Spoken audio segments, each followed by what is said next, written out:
What's up, y'all? We back here. SARS True Podcast. It's your boy ARP. What are we at?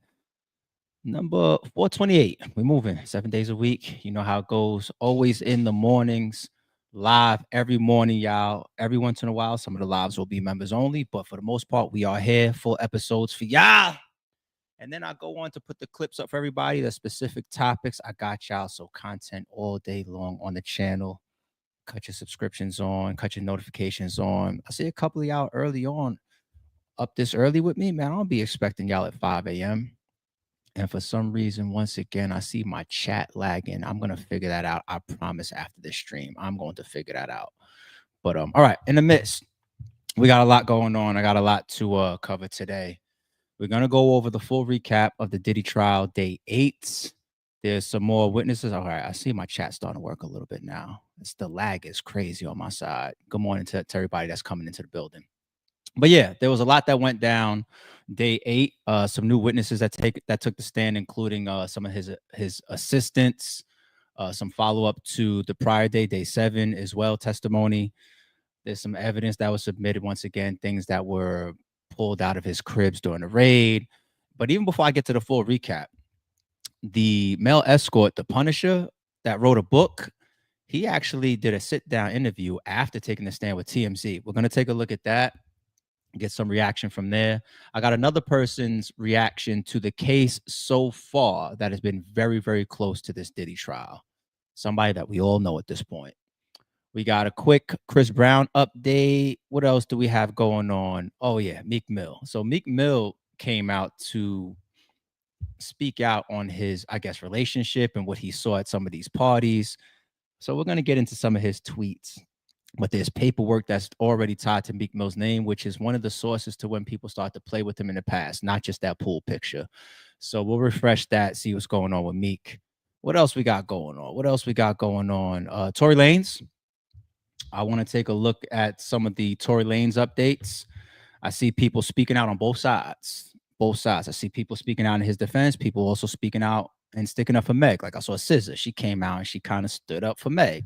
There's other people like Drake and, Chris Brown that's posting in support of Tory. This can continue to get more and more ugly, at least from a public standpoint. But what matters the most is anything going to happen with Tory Lanez as he continues to sit there in prison? Is there going to be an appeal that goes in? Is there just going to be a bunch of internet chatter and people continue to stay divided on, hey, did he do it? Did he not do it? That doesn't help him none, So what good is everybody outside thinking you're innocent if you still got to sit there and serve X amount of years, right? But we'll touch on that. We got to go to Big U. The updates from his case. And then I got some Philly updates, last but not least, to close out. So being that we got so much, you know how it goes. Let's get moving, y'all. Let's start off with the male escort that now spoke out with TMZ. What was his nickname once again? The Punisher. I forgot his real name. But his testimony is already completed. He said a lot in regards to how he first met Cassie and Diddy. He pulled up on them at the Trump Tower, took that $800 deposit, and then at the back end, they gave him $12,000. He ended up doing freak offs with them anywhere from like 8 to 12 times. And he said, for the most part, it seemed consensual. It seemed like it was on the up and up. He didn't think that anything was being done wrong, but he compounds that in his interview here. So let's take a look and see what he's saying. I listened to your testimony, and I'm trying to figure out, where is the crime that they're prosecuting Diddy for? And I'm wondering, when you had your discussions with prosecutors before they called you, did they explain where they were going? Because I was confused about that when you walked off the stand. Honestly, that was my personal experience too, being confused. I remember when investigators first approached me in March of 2024. This was before any charges, allegations. I basically told them, "Hey guys, I have nothing for you. I didn't see any violence. I didn't get any cues to her being in distress, and any cues or anything that I mentioned, which I did say there was some wincing and some sighing and stuff. That was in hindsight. If there was never any allegations, I would have never even perceived it as being an issue to even point out."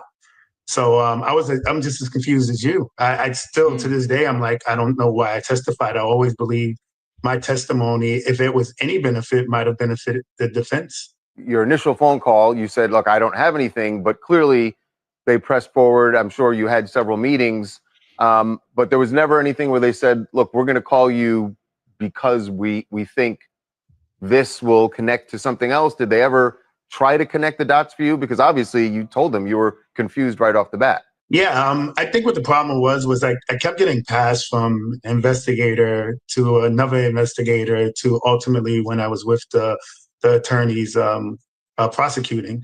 And so obviously they relay notes, but I don't think it was communicated aware, and it was never communicated to me what direction they were going, what from my testimony was valuable that they thought helped the case. Because me and my own evaluation, I just really didn't understand. I read your testimony and you're talking about Cassie paying you and Cassie dressing up and kind of prompting you.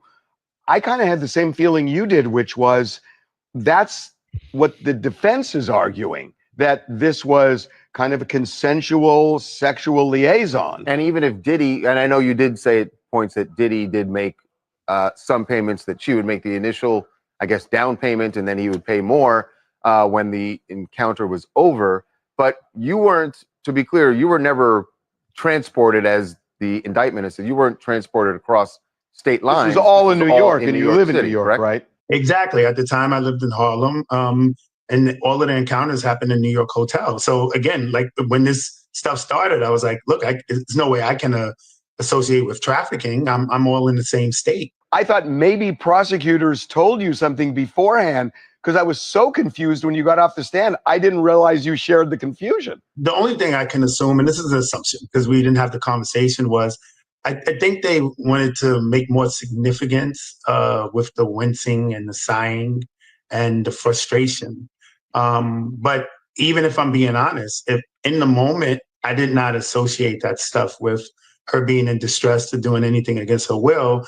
And even in hindsight, I understand the allegations, but I would be misrepresenting the situation if I said the situations I was in would translate it. Even in hindsight, I cannot say, oh, those sounds or those wincings or those sighs were her in distress, because it just did not appear to be that way.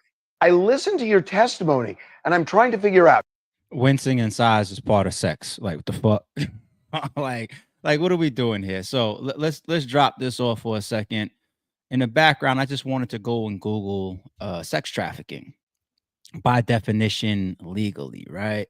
So what I glanced and pulled up for y'all here, this is from a .gov website, okay? So this isn't just some random person that has, an interest in sex trafficking and has a website behind it. This is from the .gov site, all right? Let's see what it says. Understanding sex trafficking. Sex trafficking is a form of human trafficking for the purpose of sexual exploitation. Federal definition of sex trafficking. The federal definition. Okay, he has a federal RICO indictment, right? In 2000, the passage of the Trafficking Victims Protection Act, TVPA, made human trafficking a federal crime and defined sex trafficking as the recruitment, harboring, transportation, provision, or obtaining of a person for the purposes of a commercial sex act in which the commercial sex act is induced by force, fraud, or coercion, or in which the person induced is under 18. I'm going to stop right there. I was briefly going back and forth with some text messages about this same exact definition that I saw yesterday. All right. The recruitment, yeah. They said they went on websites. They said that maybe some phone calls, text messages. It could be a friend of a friend. Hey, you got anybody that can join me and my wife or my girlfriend for a little night of fun or whatever? Recruitment. That's easy to establish. Harboring. All right. What is harboring? Hey, man, we got this situation going on from 2 a.m. to 11 a.m. Right? We see how low these RICOs are. You're harboring the person, right? You could establish that as well. Transportation. This is what the Boosies of the world and a lot of men are scared of. Transportation. Like, isn't it kind of courtesy? They say send a woman a car these days, send a woman a flight. You know what I'm saying? Guys get flued out too. But transportation.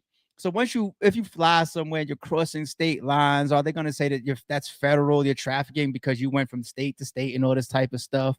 But I think that's where a lot of gray comes in, the transportation piece. Okay, this person that just spoke with TMZ happened to say, no, I was performing within Harlem and I lived in Harlem, right? All my calls, all my situations with Diddy and Cassie was in New York. So I don't know nothing about that. I happen to live there. So that kind of moved off the table from him. I know there's other witnesses. There's one that's in the wind as well. Was it witness 3? I still think that they have yet to locate that person. I don't know what that person's situation is. I don't know if that's allegedly another sex worker, right? But the transportation one, what they threw him $20 for a cab? Like, what do you want? You know what I'm saying? So get that out of here too. Provision, I'm not sure. I'm not sure about provision. Obtaining a person for the purposes of commercial sex act, in which commercial sex act is induced by force. Force is not there. We have yet to see force yet, unless they tried to put the force not on the sex worker, who I thought was the person being hired, but if you're trying to make him guilty of turning Cassie into a sex worker, like he said, they put emphasis while he's up there on the stand on her wincing and sighing. So if the prosecution is putting emphasis on that, then what they're going after is Cassie is laying there getting taken down by the sex worker, and she doesn't want to do it, not him. Then they're going after her in that situation. They're using her, right? So now we're gonna say that, forget all these sex workers. We're gonna say that Cassie was the true sex worker. That would have to be the force there, as it at least pertains to this guy. Okay, coercion. Let me just do it real quick. Fuck it, because we all have our definition of coercion, right? Let me just pull it up real quick. What is what is the definition of coercion? I typed kind of fast that time. The practice of persuading someone to do something by using force or threats. This guy definitely didn't have no force or no threats. He walks up to the Trump Hotel. He gets his $800 deposit. He leaves with his $12,000 back end, and he writes a book about it. They're starting to bring the clips from his book saying, like, look, Pete, this is where he was talking about Cassie and Diddy. I don't think in the book that I see going around, that article says Diddy and Cassie's name in it, but it's outlining what he's saying, husband and wife, which is how they presented themselves to him when Cassie first opened the door to Wig, saying, my husband's in the back. And then he walks out the Astro Glide, right? And then directs the whole scene. So force, not him. It would have to be her for coercion. Something by using force or threats. Now the threats, yeah, there's threats on the table as it pertains to testimony we've already heard back and forth between Diddy and Cassie. Cassie, I think, also testified of how she assumed that she would have ramifications for not doing what Diddy said. So once again, when we bundle some of this up, especially being that, who are the star witnesses so far? Well, Cassie, of course, is your main star witness, but I think it was also impactful to have Cassie's best friend up there, because she spoke about violence. She spoke about the Jamaica situation of Cassie getting dragged and getting a head hit. She spoke about herself getting hit in the head and having a concussion, getting hit in the head with a hammer. Her testimony was I think, one of the standouts, right? The male escorts, I think, is very important, even though his testimony, I feel like, helps Diddy's side more than anything. Then who else? The assistant, I'm not all right. The violence one, where he says, like, yo, we pulled up on a burger spot for Suge Knight with guns and all that type of stuff. Dawn's was, everybody that came out of court says that the defense shredded Dawn. They said they embarrassed her up there, which is why she's looking so mean, walking back and forth from the fucking courthouse. They said they killed her up there. Now she was up there just getting invalidated, getting caught up in law. Wait, but you said this, but you came back. So Dawn got shredded, as per all the journalists and reporters that are coming out of that courthouse. So what is the biggest shit so far leading towards coercion and sex trafficking? It still would have to be Cassie. I don't know if y'all see the trail that I'm seeing, but the sex trafficker you guys must be turning into Cassie, not these damn prostitutes and whatnot, or fucking male sex workers and dances and exotic dances.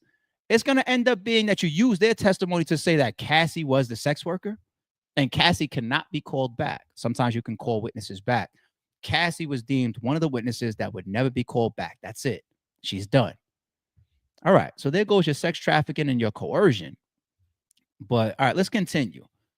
I want to stay right now until we get into the full recap, still with the theme of the journalists that are reporting on this and coming out of the damn courtroom. All right. Who's right now got some of the most light for coming out of this damn courtroom? Inner City Press, the guy that's doing all the tweets. So we figured out, I seen updates from him because people asking the question. There's no cameras in there. There's no phones in there. You're not allowed to be using devices in there. How the fuck is he getting all these tweets out? He has approval. Okay, so he's one of them guys that's been working inside the federal courthouses for so long. Number one, he's built up the credibility with the courthouses, and he covers so. Like I believe he said even yesterday or 2 days ago, he was there at the Diddy trial, and then he went upstairs to another courthouse and was covering like another RICO trial that he said was empty, and you had a bunch of people up there facing the death penalty, right? So like he bounces around. He does so many court cases. We use some of his reaction when we were covering the K Flock trial and case, right? He's very popular with the courts. He seems to have been given extra abilities that other journalists that don't have that built up reputation that he has. And he's another person that fights for journalists and the press's rights, like legally, you know. So he's even put in, I think, a file for some of the sex tape footage to be accessible to the journalists, right? Because it's like covered under their rights. He's pretty much petitioning for. But he's one of the main guys. And guess what? He was interviewed as well.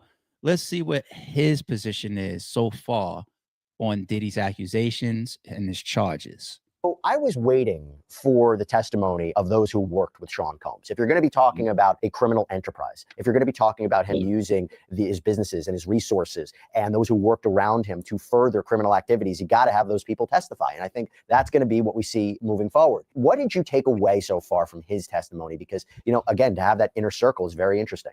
Again, I think, we're doing this Tuesday morning, so he hasn't finished yet on direct. I think here the prosecution kind of blew it. Like they had a certain amount of time. I mean, who knows? Maybe they can fix it today. But being a bad boss is not enough. Working 20 hours a day and being a megalomaniac is not a crime. I mean, I wouldn't want to work there, but I think that they forced labor, right? They tried to. I know that's all. Yeah, I mean, I don't know if you follow the Larry Ray trial. It was a sex cult dad in Sarah Lawrence College. He literally made people forcibly go down and dig holes on a farm in North Carolina and put like tinfoil tourniquets around their sexual organs. This was forced labor. The idea of a guy that wanted to work in fashion, being willing to work 20 hours a day, that's just called New York, or a certain kind of New York. In the Harvey Weinstein retrial, there was a guy that testified as his personal assistant saying he had 3 phones. Yo, that guy that was up there crying, his assistant that said that his hours was from 8 a.m. to 4 a.m. Remember, when I covered it, I said, damn, what kind of hours are those? You get a 4-hour sleep or personal time window? Like, them hours is crazy. But you see what Inner City Press said. He said, wanting to work for somebody to get yourself into the fashion business and wanting to get next to Diddy, which he also testified. He said, why'd you work with Diddy? I wanted to be next to him. He's a successful guy. He has all this stuff going on. I wanted to work for him. I went and I interviewed for him. He said, working a 20-hour day, that's not called forced labor. That's called New York City. People from New York, and I'm not trying to say that there's not other cities that's like this, but they call it the city that never sleeps for a reason. You got people on a grind in New York around the clock. Shit, some of y'all weep, man, out in New York don't sleep. Fuck is we talking about?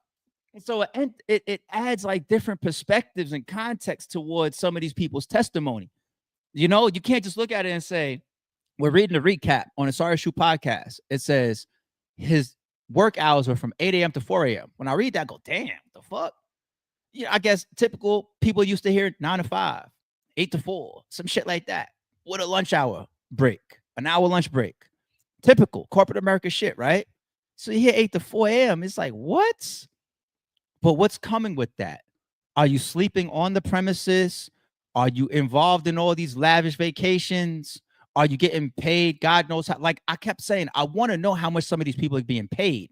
Why am I being nosy? No. I don't give a fuck what the next man makes. The reason why I want to hear the salaries is because that is motive. You got a lot of people in the world, people in this chat, people that'll watch this stream, people that'll watch this video, that'll say, if I say to you, hey, man, I want you to walk up and down the highway for 20 hours picking up garbage. It's really called community service, right? You fuck around, catch some community service hours. That might be one of the jobs you have to do. But if I offer that to you as a job for $1 an hour, a lot of y'all gonna say, hey, y'all kick rocks. The fuck out of here. I ain't walking up and down side some dangerous ass highway and picking up garbage for $1 an hour. Now, if I say, I want you to do it for 20 hours straight for $100,000 an hour, the line will bend around the corner. I have to go through selecting y'all like jury selection. Everybody and their mother gonna want to be a part of it. Money changes the circumstances. Yeah, it's a 20-hour day, but shit, I get to go on vacations with them. I get to get closer to being in the fashion industry. I'm walking around with Diddy. Oh my God, groupie ass motherfucker. I'm with Diddy. I work for I just interviewed with Diddy, everybody. I can't believe it. And I'm making $400,000 a year. You know what I'm saying? Who, Cassie? Yeah, I pass her in the hallway, say good morning. We brush our teeth in the same bathroom. You know what I'm saying? Like, there's a lot of shit that people will bend their own rules for based on what their compensation is, what their position is, what their opportunities are. Consensual, once again. So that's why I want to know what this guy made and continue to go in on him. The vibe is that this is not forced labor. It's fucking New York, people. It's New York. And it's being around Diddy. Phones and 2 Blackberries, and would drive around with Harvey, basically handing in phones and him saying, screw you, or 500 million, And so I think that they need to get this guy. It didn't have the flavor to me, at least yesterday, of this is a criminal enterprise. It felt like this is a kind of like megalomaniacal. I don't know what rap stars with their own record label, what the continuum of behavior is, but I feel like they were setting. That's the problem with these breaks in the trial days. If I was a juror at the end of yesterday, I would have gone home and said like, okay, he's or whatever, but they might have wanted to start with a bang. Like with Cassie, they start with a bang. It's like, here's the video of the hotel. Again, I can't do it for them. I'm sure that they're building up, and they have other people. They have a chef coming on that's going to be this Jordan Atkinson. I mean, they have a bunch of people. So I think to make it really racketeering, it feels to me like they're going to want to have the security guys. They're going to have guys that like had guns, that they alluded to them like grabbing the guns and going to find Suge Knight. Like that's good. That's having recently covered the trial of a local drill rapper called K-Flock. That's they focus very much on like the guys getting together in an apartment in the Bronx, grabbing the guns. Shooting, going 20 blocks away and shooting at people. With Combs, nobody knows what he did with Suge Knight. There's a burned car. But I think they should give me more of that, less Blackberry, more gunplay, or more something. No, I hear you. Because they basically have to persuade this jury that he is this leader of a criminal enterprise that was engaged in a pattern of criminal activity, including the leader of a criminal enterprise. Yeah. So I guess they're going to use the time when they say they bumped into Suge Knight and they went back to the burger spot that the assistant just testified about. Here's the thing. It's human nature. It's your own mental processing of these situations that you're hearing from that courthouse. There's so much that we have heard so far. If you want to rationalize in your mind, this is RICO shit going on. This is a criminal enterprise. This is coercion. This is forced labor. This is sex trafficking. There's enough stuff to make you feel comfortable to make that conclusion. But then there's also a ton of stuff on the other side to say, this don't seem like y'all are in the right court. Maybe I need to be in state. Maybe I need to be going after domestic disputes. We continue to hear the narrative like nobody cares about this man's sexual life. Like that's what he's up there and we're hearing mostly about him being a fucking freak, which is his right. Right? So still, 8-week trial. I want to be the person to stand on my own words and say, be patient. There's got to be other things that are building up. By the time we get to the halfway point, if we still feel the way that we feel right now, and then they convict them, we're going to be like, wow. Because here's the thing.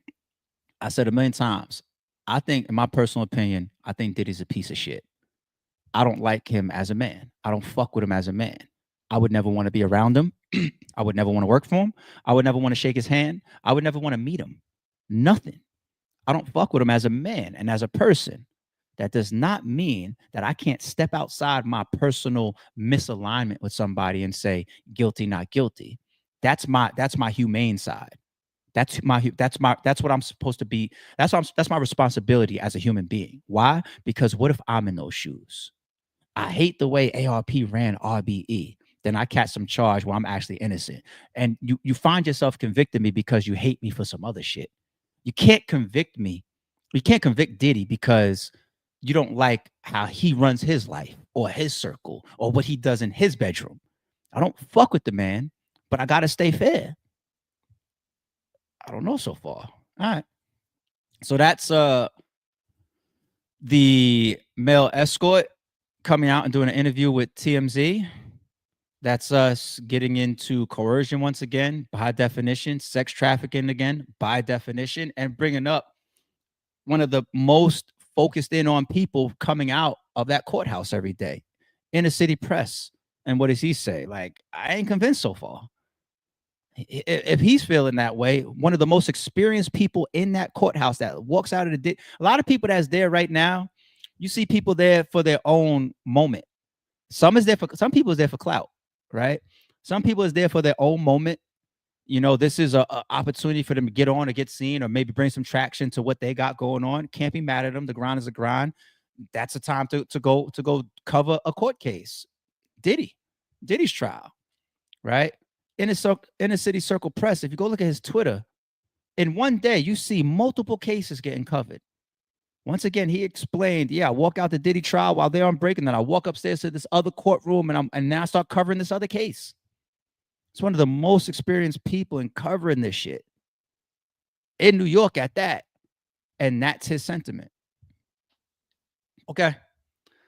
I want to add that in case the full recap was flimsy, because some of the stuff that was highly impactful, like Dawn's testimony, her day in court, Cassie's mother on the stand, Cassie herself, of course. I did these recaps word for word with y'all. You know, hour and a half and all that reason, all that, and I don't mind at all. But if it gets flimsy, I don't want to bore y'all, and I don't want to be bored either. So let's try to make sure we stick to the highlights of day 8 as much as possible, because you know we're waiting for Kid Cudi.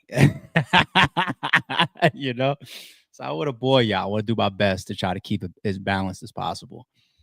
All right, Homeland Security agent back on the stand. He was closing out yesterday, I believe. His name is Gerard Gannon. He was somebody that was involved in the raids at the cribs. He started giving evidence yesterday discussing the raids of Combs' Miami homes. That's the Star Island joint, right? The agent showed photos and items taken during the raid, including sex toys, high heels, loaded guns. Here is a sketch of him holding a rifle, looks like an AR. Okay. All right, meth, cocaine, and ketamine found in a Gucci bag during the raids, and phones found inside a boot. Prosecutor Madison is resuming her questioning of Homeland Security Investigations agent where she left off yesterday. She begins to ask him about the collection of high-heeled shoes and boots found during the raids of Combs' Miami homes. The court is told 3 mobile phones were found inside one boot, and is there something on the phones? That's what I care about. What's on the phones? Is there something pertinent to this case? Residue that tested positive for cocaine and ketamine was found inside a Gucci bag, okay, as well as MDMA pills and meth fragments, ketamine, and Xanax, the court hears. Okay. All right. The court is then shown a photo of a closet in a hallway containing 25 bottles of baby oil and 31 bottles of Astroglide. Where's the 1,000 shit? Yo, look at this picture. Is that a rubber duck? Oh, it's one thing to have like memes and people do AI pictures joking on them, but this is the real picture marked in as an exhibit. Exhibit 1B261. You see right here the yellow and the green duck? You got rubber duck. Yo. Why has he got rubber ducks in there with the baby oil? See, when they say a pool of baby oil, this is what makes people believe literally you created a pool and you filled it up with baby. Like literally, you got rubber ducks in the picture. You better hope none of these agents are doing him dirty and like doing placement. Like place this here to, you know how cops will set you up. They throw a little bag of weed on the floor and then arrest you for it. I don't mean to laugh. It's disgusting behavior, but rubber ducks? Yo, the rubber ducks hits worse than everything else in this picture. It does, because if we already heard the testimony. Diddy likes his bodies that he's directing in his porns, allegedly, nice and oiled up and glistening. And he likes that. Break, stop, everybody. More oil, more oil, more. That's his thing.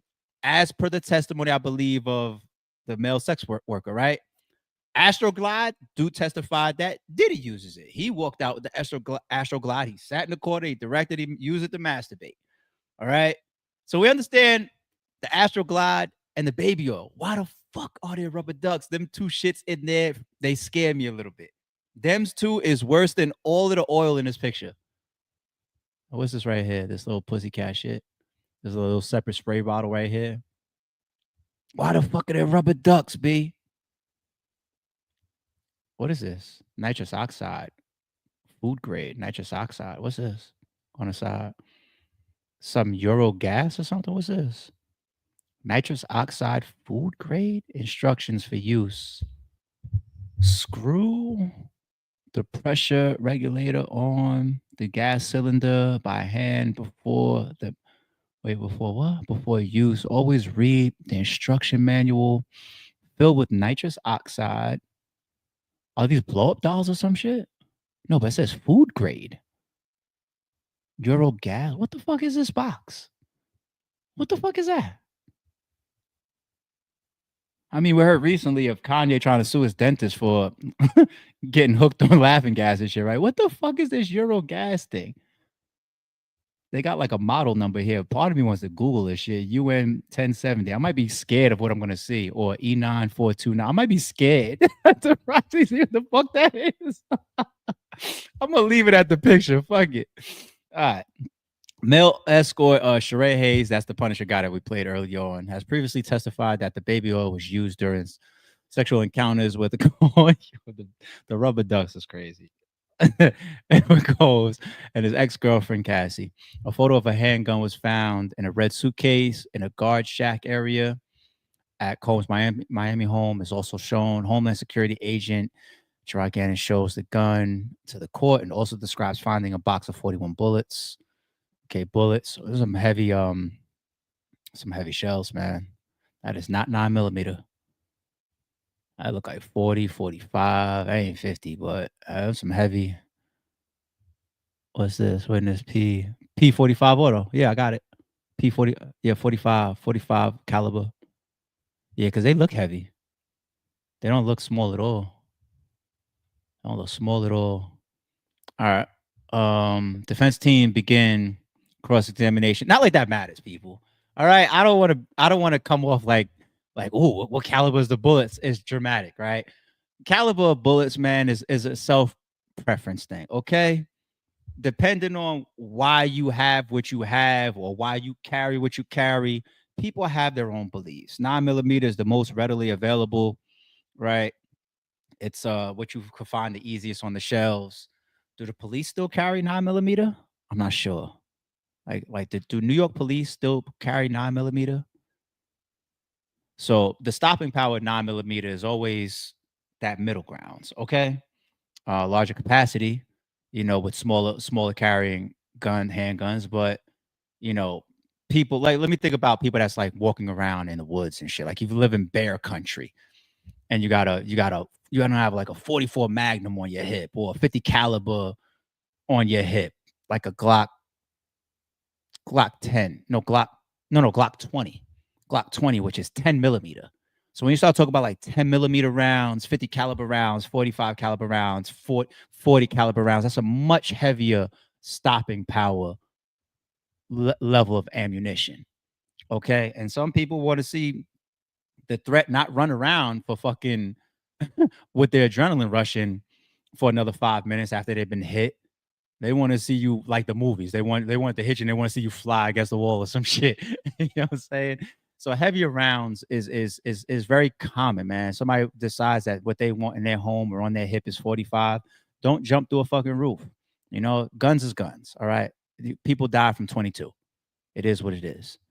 Defense team begin cross-examination. Okay. It was established early on by 10 o'clock in the morning that there was no Kid Cudi. All right. Defense appears to suggest investigators manipulated raid photos. Uh-oh. What, yo, chat, was I not just saying that? Like, yo, nobody better not have put them rubber duckies in his shit. Did I just say that? All right. So the defense is saying like, nah, y'all manipulated shit, man. It was never 1,000. Cut it out.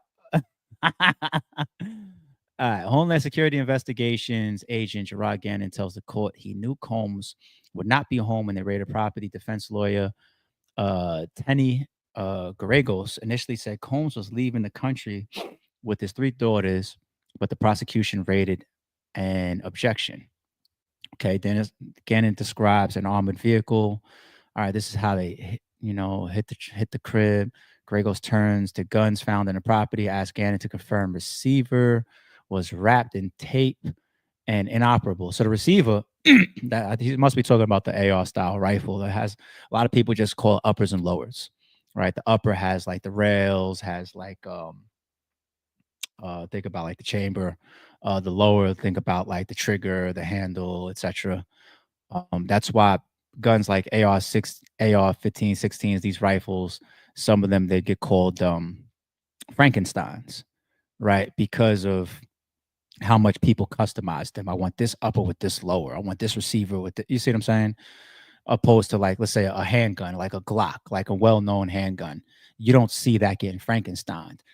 How that comes from the manufacturer, as far as the upper and the lower, the slide and the handle, is pretty much what you're always going to see. People might change some of the internals, change things like the trigger. They want a heavier weighted pull trigger, stuff like that.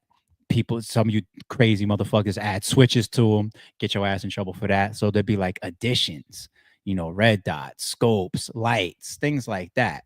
But the receiver and the lower in rifles is more commonly customized by people, okay, for whatever goals they're going for. The defense is trying to show that the guns were kept safely stored and magazines were not loaded into the receivers. That's a good thing. That's a good thing. Continuing to answer Garagos' questions, Gannon tells the court the tape was removed by a member of his team.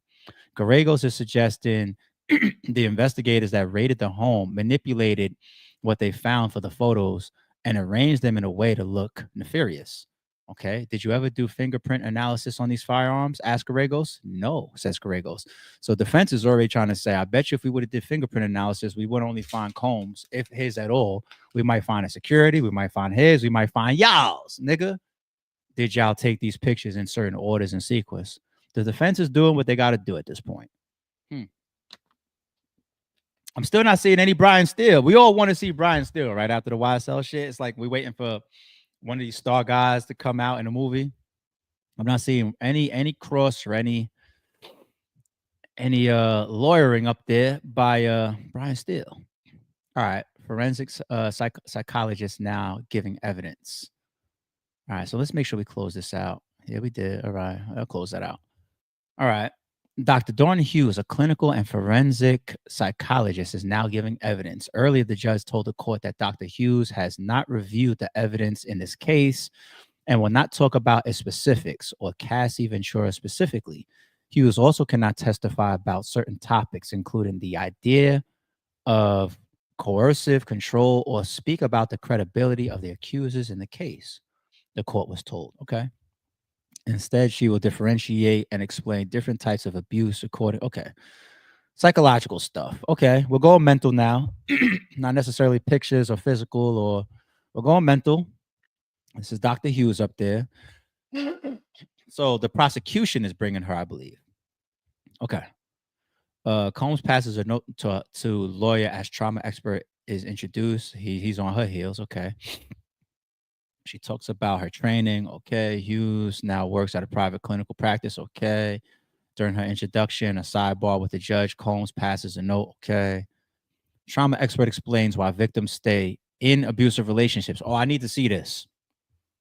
I need to see this. I want to see what the jury is going to hear about this, because that continues to be a question. And that is one of the strongest narratives and angles for the defense.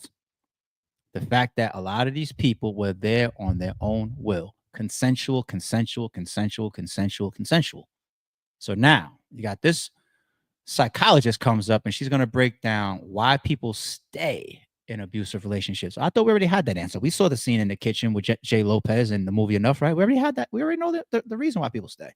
That's a joke. That's a joke, people. I'm not an animal. That's a joke. All right. That's a joke. All right. Forensic psychologist and trauma expert Dr. Dawn Hughes is as the victims of abuse remain in relationships, it is common to stay in an abusive relationship, she says. Yeah. Go ask fucking Coercion and Blueface, right? But they get TV shows off of this shit. Make sure the psychologist answers what some of the motives for staying, not just do they stay. Answer some of the motives and the reasons why they asked stay. And you can't give me no psychological breakdown to, well, this person was trying to fucking get their second Danity Kane album out. When they asked Dawn, why did you go back to re-up? Right? Or when you ask Cassie, like, y'all see where I'm going. Ask her those questions. I want to see both sides. It is common to stay in an abusive relationship, she says. They stay because the abusers are using a lot of behaviors that make people feel entrapped, psychological, emotional, economic abuse, all to keep victims in a relationship to make them feel like they can't leave. Victims also have a bond with their abuser, she adds. Well, Cassie did get up there and when they asked her, do you still love him? She said, I love her our past. Like, I have no malice towards him. And she damn near wanted to say, like, I'll fuck with him, but an abuse itself causes psychological disorders which make it difficult to leave a complex, difficult situation, explains Hughes. Psychological disorders? Abuse itself causes psychological disorders. Disorder? Like, is that like giving somebody like twitching and like, because I think you just call that the normalcy of how people react to what they're going through. Disorders, though? Okay. It's difficult to break up in a best of circumstances, she says. Everybody's different. Some people are 1000% no means no. All it takes is one time. You put your fucking hands on me. There goes the door. I'm out. Have a good one. Other people is they walking right back in. Look at the what did it as well? Casino. classic movie Casino. Let's switch it because it's in society and in our face, it's more common to see the woman as the abused and the man as the abuser because the man is typically the more dominant factor in the house, right? More aggressive, physically, all of that, right? So I understand that's a societal perception, and I'm not going to fight against it. If you look at a movie like Casino, though, it was kind of reversed, right? Robert De Niro, not physically, but he was damn near being abused by Ginger, right? His girl. How do you say? He was in love with her. He wanted to protect her. He wanted to upgrade her. He knew what she was, right? He wanted to upgrade her. When he first asked to sit on that couch, I want you to marry me. And she was like, come on, man. What are we doing here, man? This ain't going to work. You know, I'm not that type of woman. I'm not for you. He was a sucker for it, but he continued with the whole like, nah, listen, you know, I want to try this. I want you. I know what I want. And she's like, but what happens to me? You know, if this doesn't work, he's like, I'm going to set you up. You know, we're going to take some jewelry. We're going to put it in a safe deposit box in the bank. I'm going to put some money aside for you. I got you. But she killed him, B. On their wedding night, he caught her on the phone with her pimp. Not her ex, her pimp, crying at that. He caught her on the phone one time in one of the scenes saying that they were going to try to kill him. And remember, he walked into the closet like, oh, you want to kill me? Here I am. You want to kill me? Here I am. And he grabbed her. He threw her out. He threw out the house after catching her on the phone with her pimp ex-man saying that they was going to try to set him up to kill him. And then a couple hours went by. He's in the bed. He looks out the window. He sees a car lights pulling up. Door opens, and who is it? It's her that walks back in. He looks at her like, and she lays in the bed next to him like, am I still good? And he's like, oh. And next day in the morning, they're in the kitchen around the kids and everything. He gives her a beeper. Look, man, I need to know where you're at all times. He continued to let this bitch come back around. After he caught her and her man / pimp in the restaurant too, giving away his money, trying to line him up to kill him. She doing all this shit, and he just kept taking her back. You know what I'm saying? So art imitates reality. You know, I always reference stuff like that we have seen and be like, oh yeah, that shit do happen. You're right. You know that, right? And it's like, yo, people stay for a lot of different reasons. He kept her because not no psychological disorder, because that's what he wanted. He was so in love with her. He was like, this is my pick. This woman right here. I have to make this work. And to a degree, he knew he picked some flimsy shit. He knew he picked a hustler. He knew that. Because even before he tried to marry her, remember the scene where they was in the casino? She was like, let me get some bread to go, whatever. He gave her some bread. She said that she went to the bathroom or whatever. He came back. He was like, yo, you got any change? And she was like, oh, nah, I spent it. I stopped and I gambled on the way back. And then you hear his narration in the background said, yeah, that's bullshit, though. She just pocketed it. So he knew what type of woman she was. It wasn't no disorder that made him stay. It made him keep allowing this I'm trying to kill you bitch back into his fucking home. No, he just picked her. Just pick the bitch, man. Just pick the bitch. So I don't know, man. Like, I'm not gonna be too big on this psychology of it, because yes, there's people over there, and there's people in this world. They mentally just don't have that strength or capacity. Maybe it's nicer to say, to be able to maneuver certain type of people. But I know there's a lot of women watching this trial right now, and they on a Cedric the Entertainer shit. They're like, we live by a different creed. Not that light-skinned Cassie shit that she was doing. We live by a different creed. The wish factor. The wish. What's the wish for people that don't know what I'm talking about? If you don't grow up in that type of culture, if you don't got that type of personality and character to you, or if you haven't seen the Kings of Comedy and don't know what I'm talking about when I say Cedric the Entertainer. So we live by a different creed. The wish creed. What does that wish mean? I wish a motherfucker would. That's what he means by that. There's a lot of people. Ladies, give me a 1 in the chat if you wish Diddy would have put his hands on you one time.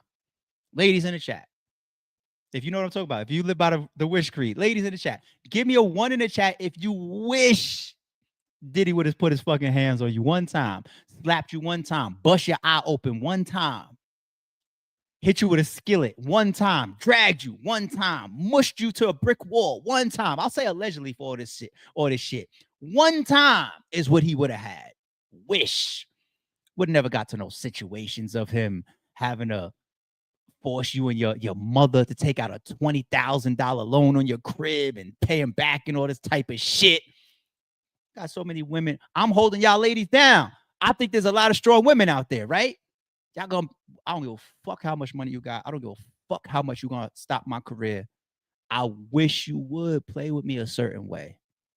It's called self-value. Is it not called self-value? I mean, speak up, ladies. Speak up. No, Big Yellow, you missing it? The wish is the slang. Like, I wish a motherfucker would. You get it? That's why I said it's Cedric the Entertainer. He delivered that scene in Kings of Comedy, man. Come on, Big Yellow. Come on, man. You know what I'm talking about, right? The wish creed. I wish a motherfucker would. I wish you would. It's the inverse of, like, meaning if you do, it's a wrap for you. Oh, okay. My bad, Big Yellow. I was like, you don't know what I'm talking about right now? I was like, oh shit, you with Cassie.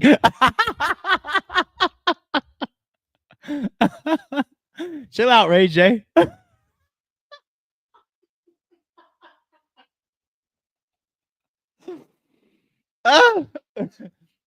You can't podcast in the hip hop world if you don't know any hip hop world knowledge. I'm a sandbox guy. Somebody puts one wish, I say, chill out, Ray J. Just that fast.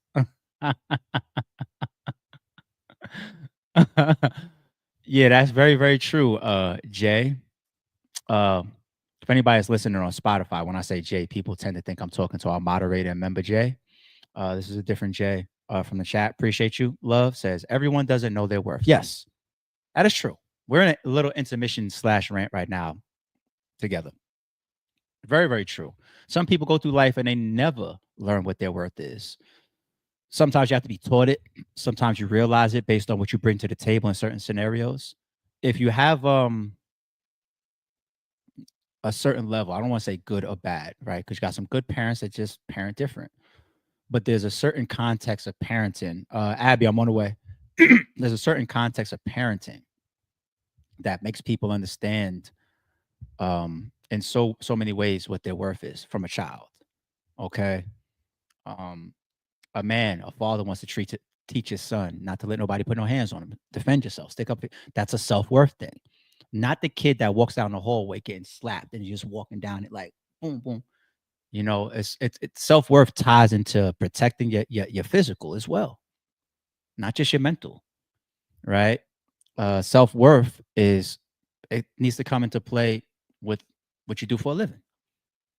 If your boss is slapping you around or making you stay too late or whatever, and you just taking it because cutting you a check, you're not looking in the mirror. Now I understand certain people feel like I'm in between a rock and a hard place. This is how I pay my bills. This is how I advance. This is how I get by. I got kids to feed at home. But there has to be a self-worth mechanism in there that pushes your motivation to say, I don't have to do it this way. I'm going to do it that way instead. Fuck y'all. Fuck you. You know? So self-worth, it's established as you come up in many different ways. And like you said, yeah, some people don't know that. But what's the fallback of self-worth? Just to close this out, Jay. The fallback of self-worth is just being in something that makes you uncomfortable or makes you unhappy. Okay? That's one thing that is universal. And not everybody's learning self-worth in the household or as kids or as they come up. But what is universal is pain, unpreferable situations, things that make you feel unhappy. Okay? If you wake up to somebody slapping you in your face, I don't think that you get enjoyment out of that. Right? So there's the trade-off factor that people's going to continue to look at this case for. When you got Cassie's best friend up there talking about some time where they were in Jamaica or whatever, shit was going down on vacation, right? Defense is going to cross that. They're going to say, did you have a good time? Did you go willingly? Do you have pictures and video that's popping up going around the internet of you and Diddy walking up on the resort underneath the bungalows and everything and having a good old time? I mean, best friend is testifying behind the scenes. There was an incident where you went to the bathroom, you took too long, he came and he dragged you and he pushed your head into a wall allegedly and all this type of stuff. But you got the people that's taking the good with the bad. Taking the good with the bad. That's where you're going to have people say, yo, use a gold digger, use an opportunist, use this, use that. You weak. And other people's going to say, oh, no, you just didn't know how to get away, like the psychologist now. Which side are you going to stand on? You could justify both ways if you want, I guess. Shout out to Miss Abby with the super says, I have an ex-BF to this day questioning why I left the relationship after he raised his hand at me one time. He says, I didn't hit you. I was not going for wait for the next time for him to do it. Nope. This is what I'm saying. So Miss Abby will never be able to understand Cassie. Abby will never be able to understand Cassie because we're talking about a 10 to 11 year relationship that was allegedly abusive. Well, no, we know it was abusive. We've seen the hotel tapes and all this stuff. So it was abusive at times. It was physical. We got all these stories of you having to hide from him and shit. You're scared of him. You want to please him. You don't know what to do. Abby didn't even get hit. She's saying her man raised her hand. And she said, that's the last opportunity you ever get. You should have got your money's worth right there. I'm leaving. So you should have just got your hit there because I'm leaving regardless. Pussy, you ain't even swing. You pump fake and I'm still out. Bitch, nigga. You know what I'm saying? Like, you pump fake me and I'm still leaving. Clown. Like, so shout the fuck out to Abby for that. You know, and that's what makes it tough. Because there's people in the world. This all started with me sarcastically bringing in the wish shit from Cedric. The wish. I wish there was one occurrence. There's a whole crop of other people that need the psychological breakdowns because they've been there for 10 to 11 years and they don't even understand why they stayed. The only excuse, or I shouldn't say excuse, the only rationale that they can give us is that I didn't want to upset him. I was scared. I didn't want to lose my job. There's just so many people that ain't going for that. So, you know what it is? I'm the person that's not going. So maybe I have a little bit of a bias there, but all right. Y'all gonna really make me stay on this topic and I'm trying to get back. Yeah. There you go, Abby. Abby says, I'll stay single. I'm cool. I'm all right. That boy Jizzle says some people deal breakers are different. Absolutely. Absolutely. What was it came out in the trial? What was one of the testimonies? Damn, what was one of the person's deal breakers? It was just like, what? That's your deal breaker after all this shit that you've endured? Was it Cassie's best friend? She had a bugged out deal breaker that she testified. But anyway. All right, let's get back to the recap. Let's get back to the recap. All right. It doesn't have to happen all the time. Once they show you the ability to do it, the threats, the controlling, the put downs, that solidifies the threat of using more physical violence. Yes, it does. I can summarize that piece for you very easily. I've always believed in people do what people allow. If I could raise my hand to you and there's no repercussions or consequences for me, the next time I raise my hand, I might hit you. If I hit you and get away with it, and we can get back to normalcy and you still coming around and we still fucking and we still hanging out and all that type of shit, I might hit you again. People do what people allow. That's why kids or young boys and girls still supposed to get taught to stand up to the bully. I'm taking the milk of the kid who's the easy target. The bully knows who's tough. Being a bully bullies are normally suckers because they got picks. I got my Philly hat on. They got picks. I've never seen a bully in my school years coming up that went after another guy that was tough or wasn't going. And it's not that the bully would lose a fight or lose the confrontation. It's just that I don't want to deal with it. This kid is going to stand up. He's going to make a ruckus. He's going to maybe try to scuffle me back. I don't want to do that. I just want to walk up to one of these nerds in the lunchroom and just be able to take your milk and then walk away. And you ain't going to do shit. You ain't even going to tell it nothing. You don't want to walk up on a guy that's going to say, yo, put that shit back down before I fuck. You know what I'm saying? You don't want to. No, you got an easier situation over there with the nerd. Or, you know what I'm saying? So people do what people allow. And Cassie, the moment you start participating in the freak offs or allowing him to scream on you or hit you, he's going to continue to do it. He can get away with it. There's going to be people around Diddy that say, I never see him hit nobody. He never hit me, never touched me. Why? Because Diddy got picks. Did he do that to every single person? Fuck no. Got picks. All right. Sexual abuse is one of the highest types of traumatic stress, adds Hughes. All right. You're walking around injured and harmed. They experience tremendous amount of shame, humiliation. They don't want to make it public. It prevents them from getting help to get out of the relationship. Yeah, they got her wearing glasses and wearing hoodies and covering up her bruises and whatnot, wearing her hair a certain way, allegedly. All right. She explains how emotional abuse removes a person's motivation to do anything that might be helpful. If you can't talk about what's happening in the relationship, you can't get help. All right. Combs looks relaxed during experts while the expert is giving evidence. All right. Love bombing. What's this? Let's read these real quick. Love bombing. When a victim tries to leave a relationship and the abuser showers them with love, attention, and gifts. All right. Just as fast as I can say love bombing on the abuser side, I can say the acceptor side, you know that they're weak to materialistic stuff. Was that allegedly what Shannon tried to do with Gabby? Pulled up on her with some birthday and Christmas gifts? Allegedly. All right. I mean, this is the same girl that's talking about $10,000 per cheek. Give me 20,000. Allegedly, right? So you know that the person, you know what the person's weakness is, right? It's gifts, it's materials, it's $10,000 in ass cheek, it's money. All right. So you want to know what? Even though I slapped you last night, I'm gonna pull up on you with this $5,000 so you can go shopping. I know you want it. So you guys are revealing each other's weaknesses. All right. Passive self-defense. When a victim tries to least provoking defense possible to get the violence to stop, like blocking punches or curling up in a ball. Okay. Active self-defense. Is the psychologist really getting up there trying to explain to us like when people ball up in fetals and when they get under attack? Like, really? When they push back, yell, throw objects, or stand up for themselves. Shut the fuck up.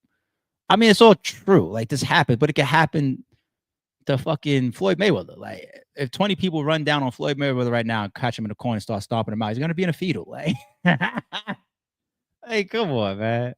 But the prosecution is this is good for them. Victims often delay disclosing abuse, says expert. I'm skipping this. It's just the psychological aspects. I struggle with people. I'm just a different type of personality. I do understand that people are going through this. I want to be fair. It just doesn't align with me because there's just no psychological boundary that's going to prevent me from making the decisions that I need to make. So I just can't identify with this shit coming in. And I'm cool. I'm skipping it. I gotta say it, people. It's for weak people, all right? I gotta say it. I gotta be real, man. If you want me to be nice with that, I would say weaker. I just can't do it. I just can't do it. I don't got no man around me in my circle either. That I can't hit none of my niggas and get away with it. None of my friends. I don't got no nigga in my fucking circle that I could slap in their face and walk away. Nope. And I don't want to. Nope. I can't put my hands on none of my niggas without some form of repercussion or reaction, physical reaction. Nobody gonna give me no verbal reaction. Why you do that, eh? No. I don't even surround birds with a feather. I don't even got them type of people around. I just can't identify with this shit. So I gotta skip it. It's gonna frustrate me, people. I'm sorry. The defense cross-examines this fucking girl. Oh my God. Combs' different behavior during cross-examination. Combs has changed his behavior. He's sitting back in his chair when the prosecution was questioning Hughes. Diddy was looking at Hughes. Oh, whatever. Court breaks for lunch. Okay. Judge grants Combs former assistant immunity to testify. That's this guy that's been going around. Okay, who is this? George Kaplan. We've been hearing his name.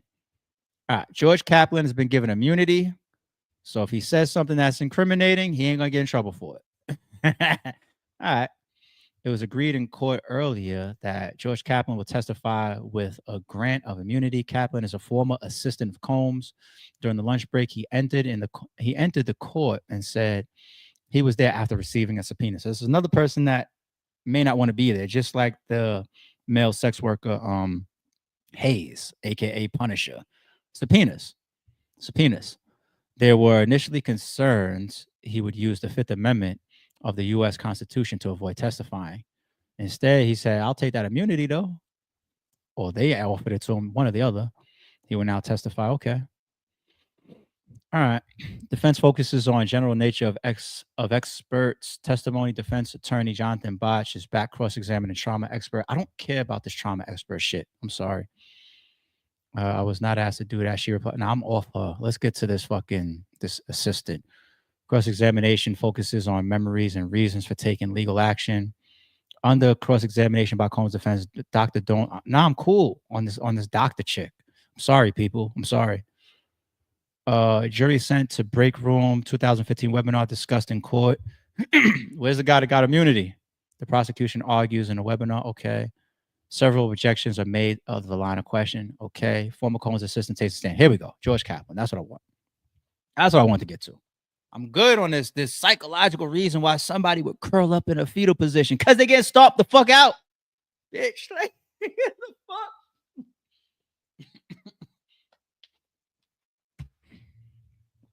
The wish creed. Wish a motherfucker would. I don't give a fuck if you could be Anderson Silva. Nobody could ever just put their hands on me with no repercussion. You could be Floyd Mayweather, Mike Tyson. I would like to avoid fighting Anderson Silva or Mike Tyson or Floyd Mayweather. I would like to avoid those situations. But no man on earth can touch me or physically just hit me or slap or not and get away with it. Even if I'll take the ass whooping if that's how the fight goes. I'll take the ass whooping. I can't look in the mirror if this man walked up on me, did that, and on some Cassie Diddy I just can't. Now, I know that's man, woman, it's a different dynamic. I just don't need a fucking psychological breakdown for people that stay in abusive situations. I don't need a psychological expert for that, people. People are different, and people have different motives and different conditions, period. I don't need her for this. All right, former assistant, angry Combs threatened my job. So this will be the forced labor and the coercion type of stuff, because coercion, by definition involves the word force, right? Former assistant George Kaplan says Combs threatened his job on occasion, maybe monthly. The court hears Combs would say he was only surrounded by the best, and those who were not performing wouldn't last. Okay, his tone was motivational, sometimes angry, Kaplan says, all right? He had high standards. Hey, you fucking up, you out of here. A lot of people do that. Maybe not as much in corporate America. Corporate America a little bit different. You know, Coach Prime probably talks to people like that. You fuck up, you're not getting on the court. You will not play. You won't be on my team. Like, you know what I'm saying? Like, there's people that move like that towards the people around them. You know, I'm not going to demonize Diddy for talking to these people in his circle. Like, I'm gonna tell you right now, man, I'm finna fire you. Keep it up, because it happens every day. And we don't blow that out the water, you know? All right. George Kaplan, a former assistant to Combs, is still on stand describing how he traveled with the musician by private jet. Ooh, private jets. I gotta stop, man. I'm sounding like I'm having a bias, right? I'm not. It's just some of this shit is really pissing me off. Listen, I'm still on the 50-yard line, man. 50% that I think he's gonna get convicted. 50% I think he's gonna be let go. I'm not going through any of this shit with a bias, people. It's just I'm being real within my reactions. He would set up hotel rooms for Combs, including clothes, candles, baby oil, Astroglide, adding that Combs would host a female partner at the hotel. After Combs left, it would be Kaplan's job to collect the belongings, take the baby oil away, tidy away lots of liquor bottles, the court here. So you tidy up, use semi-cleaning a little bit. All right. Kaplan says it was implied his job was to protect Combs and his public image, okay? Because hotels would sell photos to embarrass celebrities. Yes. If you know that you just had Beyonce check into your hotel, the cleaning ladies are aware Beyonce just left this room. 100%. Is there lipstick on the sheets? Oh, Beyonce was fucking. I ain't see Jay-Z with a 100%. People make money off of that shit. People exploit you. Celebrities are well aware of when they are not in the confines of their own private dwellings, what they can leave behind that can get them in trouble or make tabloids or hurt their images. They got sponsorships, they got business deals, they got fans, they got all this stuff to protect, right? Even though I'm up here having consensual sex, I can't be leaving lipstick or Astroglide fucking wet spots on the sheets because I'm Beyonce, right? So I get it. And this guy's job was to do that for Diddy. Clean up this shit, make sure I don't end up in fucking tabloids. Okay. On a couple of occasions, Combs had Kaplan bring him drugs, he says, though he never asked him to get a specific type of drug. That's why his ass wanted immunity or got immunity. He up there talking about that you were middleman in drugs, dog. You was a drug runner. All right. Jury is dismissed. Oh, done for the day there. Okay. Not too much. So we had one of the agents, once again, that raided the crib that took the stand. We had his assistant, Kaplan, that just got immunity, right? And we had the psychological girl of trying to break down and explain why people stay in abusive situations and relationships. All right, jury is dismissed. What's some pictures that they got here? In pictures, sees guns and messages scrolled on Diddy's mirror. All right, so look at this mirror. What's in the background? Listerine. Is that pink lotion? Black folks know what the fuck that is. Is that pink lotion, V? That's so throwback. Hold on. Is my picture blocking it? It is. Hold on. Let me scroll up a little bit more. Hold on. Let me make sure. Y'all can see? Chat. Black folks. Is that white folks? Y'all definitely don't know about that. Is that pink conditioner? Yo, come on, man. I had a flat top once upon a time. I had braids once upon a time. Wow, that's hair moisturizer, people. It's just so throwback to me. I didn't know that shit still exists. Witch hazel, Listerine. Do y'all really care about the products? You know what I'm saying? But they talked about what was written on the mirrors. What do you want? Love you, daddy. Lover. Oh no, you a legend. What does that say? What does that say? You a legend. What? I don't know. But it looks like words of encouragement from a woman to a man, though, because it says, love you, love. Oh, no, it could be a daughter, too. Love daddy. Oh, no, it could be him leaving messages to his girl or to his kids. You don't know. You never know. I don't know. Okay. This is the Gucci bag they said with drugs. Okay. All right. The receivers, the lowest. Got a little banana clip here. I got another clip here. Okay. Whatever. This is worth a couple notes here.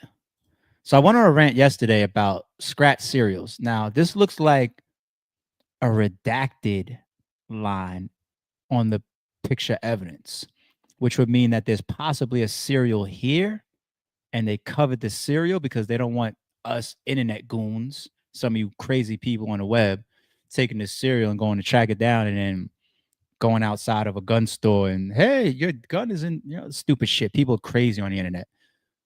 But underneath this black mark, it looks like it possibly is like an indentation where it could have been scratched. So I don't know. Maybe it's scratched, maybe it's not. But this is an issue for me. The skull with the two swords. I'm gonna tell you why it's an issue for me. It's an issue for me is because that I bet you $50,000 that this skull and these two swords underneath the skull on this receiver right here were not put on there by anybody that purchased or ever had the gun in their possession, like Diddy, for example, allegedly. I would bet $50,000 that it came like that from the manufacturer. Okay. There's a lot of guns that come from the manufacturer with shit like that. Now, I would never purchase a gun that comes from the manufacturer with emblems or pictures on them like that. Why? Because this is exactly what would happen if your gun ever ended up in evidence, whether it's a justified self-defense shooting, whether you're fighting something criminal. This is what happens. They will take the picture of the shit.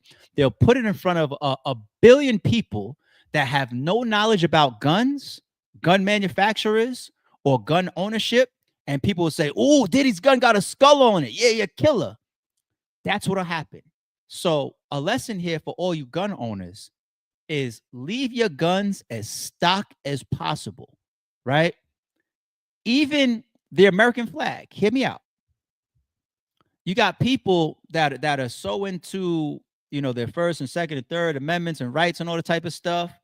They get their legal guns, and they'll put like the American flag on it, right? You understand that could be used against you. You could be painted as some patriot or some person that's just given on a situation. It'll make you look like you were trigger happy, right? You got people that want to put like their gang on their gun or put skulls on their gun. You know what I'm saying? Put their initial, like, leave your shit stock. Because if your gun ever ends up in evidence, regardless of the type of situation, good or bad for you, people will interpret that shit. And they'll interpret it falsely at times. Did you buy the gun like this? No. All right, so what's this picture right here of skull and bones that's on the back of it? Because this Glock 26 didn't come like that. No Glock 26 has skull and bones on it. Why does this one? Did you put it there? Who put this there? Why is it there? What does it mean? You know what I'm saying? So leave your gun stock, people. Don't alter your guns with or any of the visual stuff that can have God knows who perceive you incorrectly. You think for you, it's just an American flag picture on my gun. For somebody else, they're gonna say, "Oh no, you's one of the motherfuckers that shot my little nephew because you think all black people should go back to Africa." I'm telling you, they'll teach you that. They will teach you that in gun ownership courses and self-defense courses. That avoid this shit. If it's on there already from the manufacturer, don't buy it. And if your shit is plain Jane, don't put it. I'm telling you. I have an issue with that. Because I don't believe that he put this. I don't. But that's the evidence. And the jury has to know shit that, like we just said. All right. Some more evidence pictures. All right. That's the recap. Let's get into Meek. We're gonna stay on the Diddy topic for another second, y'all. Let's go to Meek. Let's go to Meek. It seems a little late. People been waiting to hear Meek say something for a while now, right? Meek Mill puts on record that the craziest thing he has seen at a puff party is coke vibes. Okay. All right, let's see his tweets. Sometimes I wonder, LOL, because Meek isn't the best tweeter, man. That's the problem with him, man. I know he's got a lot of tweets he wish he could take back, but I haven't read any of this stuff yet, but let's go. Sometimes I wonder, LOL. And Loose Cannon with that academics interview that was full bait. Also, he's nobody saying he just walked up and robbed me. I was running into Suge Knight and Big U when I came to LA. No camera phone vibes. I was showing niggas out there it's more to life with black success. Okay, so this is him getting at academics, I guess. Just to put that on the record. And the craziest thing I seen at a puffy party or a puff party is coke vibes. And that's going on at all these parties. I'm from North Philly. I had millions since I was 23. I don't even want to be addicted to weed. Not judging, but I see it different. Meek, if Puff is your man, oh, actually, remember he had a camera toss in his face from paparazzi or somebody a couple months ago, and he said no Diddy, right? So was that what everybody believes was him stepping away from Diddy? I don't know. But if Puff is your man, getting on Twitter and saying there was coke at the parties is all right. Let's continue. I don't know. Getting on there, period. Now, what if somebody would turn around and say, Meek, you snitching? Like, right? I mean, I'll leave that alone. Yeah, y'all comment on that. Y'all tell me how y'all feel about that. In the midst of Diddy on federal trial, I want to bring back up Lil Rod and his lawsuit that was dropped. He never said my name, but these blogs amplified that whole agenda against me. My culture don't believe it, but it's an attack on my brand. I want to get to the bottom of it. Remember he put a bounty out for information or something like that, like money, cash reward or something. Meek Mill responds to DJ Academics following his reaction to Diddy's new lawsuit accusing Philly rapper of having sex with men and underage girls. So this was an old post, I believe. Okay. Wait, did you blame me for what a lawsuit said? Like I just made it up? LOL, no way. This was after Meek put up the tweet. Academics, didn't I tell you to stop playing with my name? I don't know what I'm going to do when I actually see you. It's going to have a combination to it, though. All right. Well, Meek don't got the best hands. We seen him on a puncher bag, right? So I don't know what your combos are looking like. Oh, respectfully. If you glove up Meek and Academics and put them in the ring, I actually will put my money on Academics. Respectfully. Academics reacts to new Diddy lawsuit accusing Philly rap of having sex with men and underage girls. I believe once again this is. It did not say Meek Mill name. Yeah. Wait. Oh, hold up. Never mind. Wait, what the fuck? I forgot. Look, Mr. Combs informed Mr. Jones that he had engaged in sexual intercourse with rapper 5. That's redacted. Look, 5. He's a Philadelphia rapper who dated Nicki Minaj. This nigga is saying that you and Diddy were fornicating. What the fuck? Meek. I'm not going to let no bum-ass producer talk about my close personal friend Meek Mill like this. Meek Mill is a straight-up gangster. Sarcasm. Why y'all saying look up the pool video? Hey, you deserve it, daddy. You putting in that work. Now, I talked to some old heads, like some niggas who still wearing, like, you know what I mean, Evisu jeans, you know what I mean? Like, they still rocking Rocco Ware and Sean John. It did not say Meek Mill name. Wait. They tell me that Diddy's just old. Like, they said niggas in the 90s and 80s called other men daddy. Like, that was a term of endearment. You feel me? So instead of saying homie, back in the 90s, I never used niggas it, but called other niggas daddy. That's what's the thing. Yo, daddy, what's up, daddy? Daddy. I never used it, but that is true. I have heard that long time ago. Yes, I have. It's just the way Diddy says it just always felt odd. Yo, daddy, you looking good, daddy. That's what. No, you can't use it like that. You can't.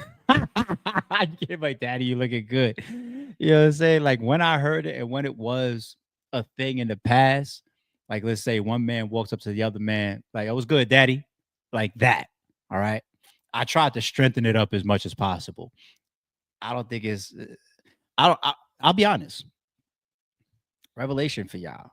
I've never been into even women calling me daddy. It's just my own thing. Never been into it. I never told a woman call me daddy. I never told a woman daddy's on his way. I never told a woman, I know you can't wait to see daddy. I don't know. It's just me. I just always wanted to align daddy with a father. You know what I'm saying? Now, I did call women ma, not really mommy. I always felt like that was more Hispanic. I never got into that. I never got into, hey, mommy. I never did that. Ma was super popular for a second. So yeah, I used ma when I was young for a little bit. It was good, ma, but never mommy. I'm not into calling women mommy. I'm not into women calling me daddy. Everybody's different. Just saying. Everybody different. All right. Yeah, so here's the paperwork. And yes, it never said Meek Mill, but it said a famous Philly rapper who was with Nicki Minaj. Like, what the fuck? You know? Like, what are we talking about? So Meek. I'm not trying to say that Meek deserves all that academics does in his direction. But when it comes to people toiling around on the internet with Meek and Diddy, and I don't even got to do the pool video thing. Like, I could just say he could have been laying there tired and it's taken out of context, right? Could say that. There was also that time when people were coming out. I don't know if Nicki ever admitted to it, but they were saying that Nicki was aware of a video, audio hearing through a door of Diddy and Meek in a room doing something, right? That's all alleged to me, you know? But that paperwork is that paperwork. What are you gonna do? You know, so that was always gonna just be up for Meek to just defend his name and just be like, come on. There's a lot of people running around with the question like, Meek gay? Did he? People look at Oskino. Oskino, Meek Mill, they came up together. They don't fuck with each other anymore. But Oskino has consistently said, I don't think he's gay. You know what I'm saying? But I hope he ain't. Why is it even a question? Because of that paperwork right there. It traveled. It's black and white. All right. Where we at? Hour and 20 in. Good morning to the chat. Anybody that's continued to come in. I started almost at like 5 o'clock this morning, right? Because before I got into the recap of the day, you know, I did the TMZ interview of the male sex worker, as well as the interview that Inner City Press did, talking about his current feelings on the case so far. He's very, very experienced. Then we did the recap. I knew it was going to be a light recap. We was waiting for Kid Cudi yesterday. Maybe that's today. Who knows? So shout out to everybody that's joined since. Go ahead, hit rewind if you need to. Shout out to my members in the building. One of my favorite people. Shout out. Appreciate you, homie. Got some of my members pulling in. What's Big Yellow talking about? He said it was an East Coast thing, I believe. I always thought it was weird though. Yeah, me and you same boat with that one. Yeah, I was like, yeah, Harlem. It was definitely more prominent in Harlem. Apex, it was. I was never really big. What's up, Jay? Good morning. Good to see you. Yeah, I never liked it. It's just not for me. You know, there's certain slang that come that's just not for me. That's not the only one that wasn't for me. You want to know another one that wasn't for me? Or nah. Is we going or nah? Ew. It is certain slang that come across that's never for me. Go through all of my streams and blogs. You guys have seen me on camera for like 13 years. Some of y'all. You ever hear me saying facts? That one wasn't for me. That's extremely popular to this day. I was never really with it. It got watered down. People saying facts when they lying. They saying facts for everything. I never brought that into my slang or how I talk. Like, nah. I still say B a lot. I still say kid a lot. I still say son a lot. I'm a Staten Islander. I still say son a lot. Come on, son. Like, is this nigga tripping, B? Like, I still, like, you choose what makes you comfortable is what's fitting of your own speech. But, or nah, or facts, or daddy. Y'all can keep those. And I ain't judging if you say them. I don't even do pause. All right. Here's a quick one. We got a bunch of other topics to run through real quick, but here's a quick one. So yeah, it's pretty much official at this point that Chris Brown has been released. Remember, initially he was denied bail. He was like, oh shit, he's got a June court date. Is this going to affect his tour? They got him sitting there. Maybe they consider him a flight risk. Damn. But now it's coming out that Chris Brown has been released on 6.7 million bail. So is it 10% of that? Can continue upcoming Europe tour after arrest in grievous bodily harm case in the UK. So that's one thing that we said on a prior stream. It was like, if your lawyer, your good lawyer, is going to the courts and recommending or requesting bail or bond, not only that, he's also going to try to request in a way where you're allowing this young man, or this man, he's not young anymore, to continue to work. Hey man, look at this big tour we got, Live Nation, and it's $1 billion tour, literally. You know, it's 2, 3, 4 month tour, and all these fans and all these people that is going to have a great time to be able to see my client and happy to see him. You know, he's got this gap in the middle of his tour. We saw that in the schedule. That was like 20 days. Everything else around that, in the beginning of the first half and the second half, and before you get to the middle of his tour, is like every other day. Boom, boom, boom, boom, boom. Spot after spot after spot after spot. So even if you got to come back for a court date, hey, can we do it within that time window, please? But all right, he's out on bail. I wonder about his Cody. Remember the guy we spoke about, Hoodie Baby? He had some other case that we saw that came up in Miami, an assault charge. Allegedly, he got charged after a woman splashed him with water. We clowned about that, but yeah, so it's Cody. We don't know what's up with him, but according to the conditions of his bail, he will be able to begin his Breezy Bowl tour. The show begins with sold-out performance in Amsterdam on June 8th. So yeah, everybody that's put their rent money up to get a Chris Brown ticket, it looks like y'all are okay. All right. Actually, the anticipation for the tour probably just took a little jump. Because now you get to see him coming out fresh out of jail. Right? It's a couple weeks from now. Fresh out of jail, he gets to come on stage and maybe talk about it. Like, yeah, you know, they try to keep me out of you, but you can't hold a good nigga down, or you know what I mean? And y'all crowd go crazy behind all that shit. Hey, might have got a little jump from that, little spike. You know, controversy sells. But shout out to Chris for making bail and being outside. You know, we'll see what happens as he continues to fight the case, though. And let's keep an eye on his co-defendant. Let's see what's going on with that. Checks and balances, man. Let's keep an eye on that. All right. And shout out to the whole checks and balances chat, man. I really can't even keep up with them. When I go into the checks and balances chat, I'm like, oh my God, I got to sit here for 45 minutes to scroll all the way up to catch up, because they got so much shit going on in that checks and balances chat. It's a lot. That shit is so active. What was this? Hold on. What was this? My understanding is, Tory Lanez. All right. That's why I put this up here. Let's get to Tory Lanez. Did y'all see the statement that Meg put out? It was fiery. It wasn't written like it was a scanned statement by her attorney or nothing. It was her. I was flat out her getting pissed off. I'm tired of this shit. This nigga shot me. Like, why is y'all still going back and forth? We covered the Vlad tweet saying, if anybody believes that Tory sat there quiet just so that he could avoid the internet calling him a snitch, knowing that he didn't shoot her, I got a bridge to sell you. I had a reaction to that. But once we start getting up into some of the legal realm, that's why I pay closer attention, because the internet will do what the internet does. Chris Brown came out. Drake posted. Free Tory. SZA just came out in defense of Megan.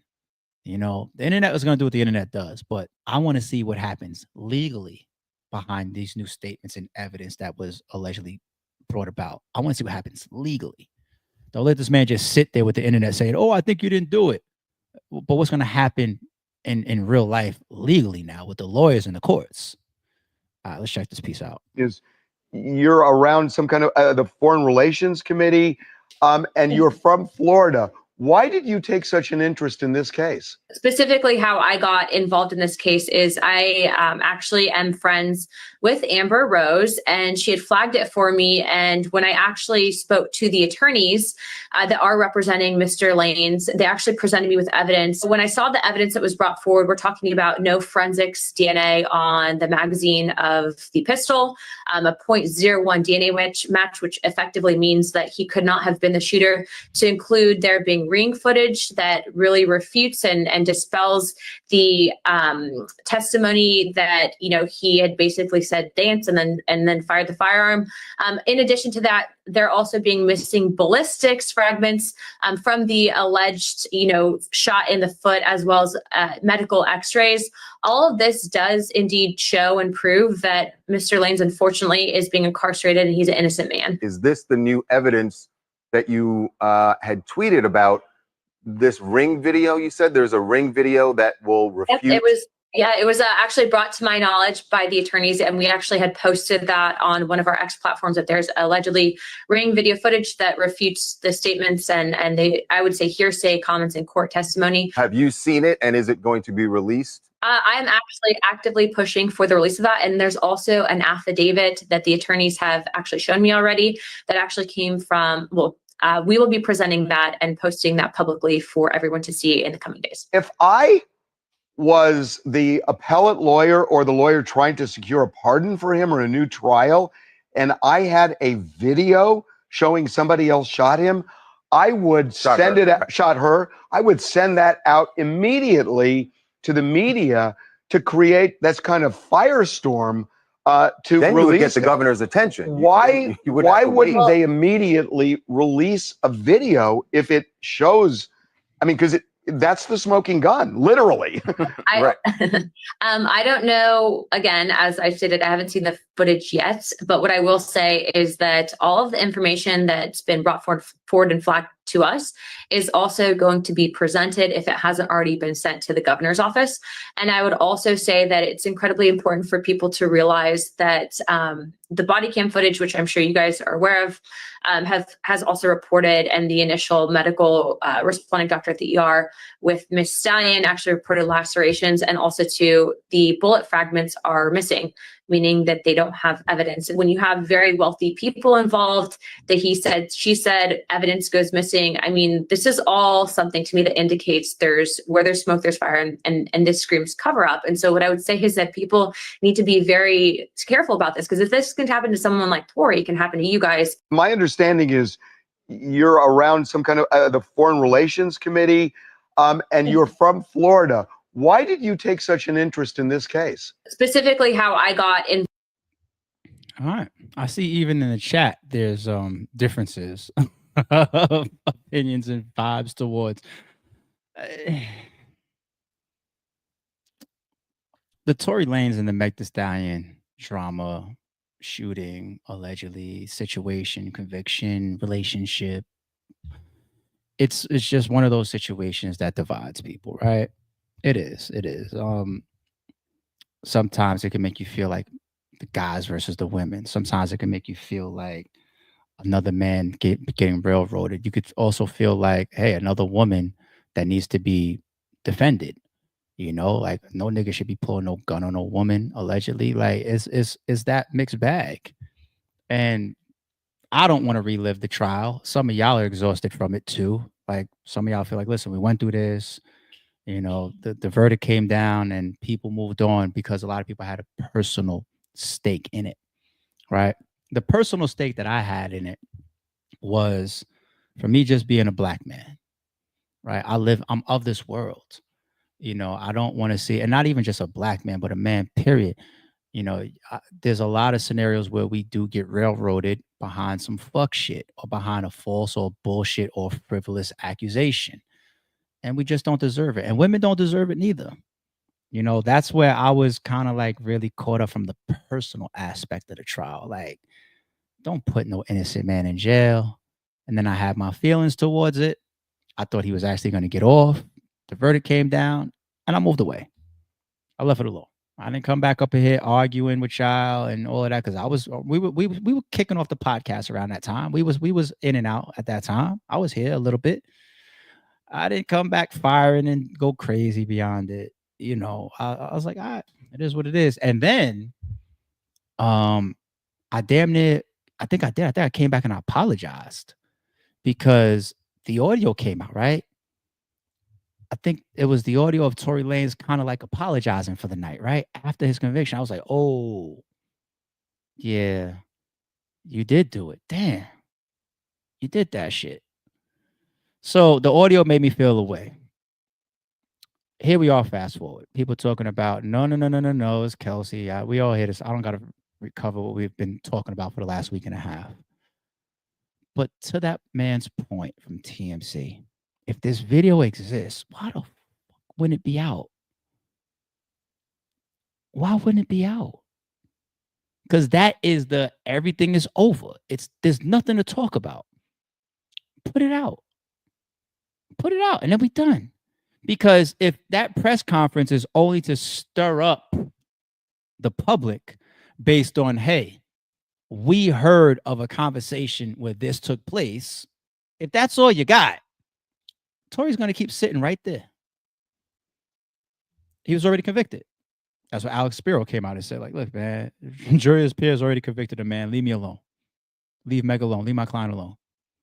You know, it's fucked up. So I'm going to still say, after he got convicted and that audio came out, you know, there are circumstances like she just broke down that make you cause to pause. So there is gray area in this case, but I ain't jumping out no window at this point. I'm kind of like exhausted from it. I ain't jumping out no window from this point until you give me some. Because even when we got that press conference, I might have jumped a little bit too fast. Like, oh shit, this is crazy. That's fucked up. Everybody started tweeting free Tory, posting free Tory, free Tory, free Tory, right? But that could just be hearsay. She say. That could just be hearsay. You know. So where's the video? Where's the video? Thank you, Try to 215. This is your daily reminder to misspell your curse words so YouTube doesn't hide your comments. Thank you for that.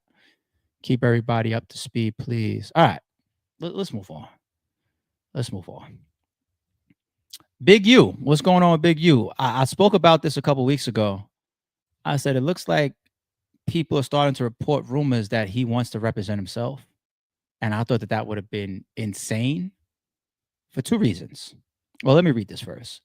Big U to represent himself in federal RICO case after attorney drops out. Big U to represent himself in federal RICO case after attorney drops out. Blogged by Cabbage Patch Girl, whoever that is. I don't know how credible this person is, but I got paperwork for y'all, so hold on for a second.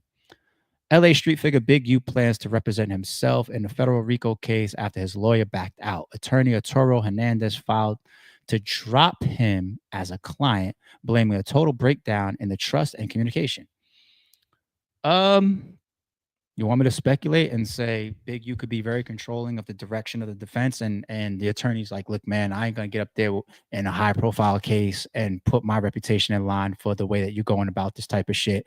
Plus, I'm already looking at some of the evidence and whatnot. I don't feel like losing. I'm good. You never know.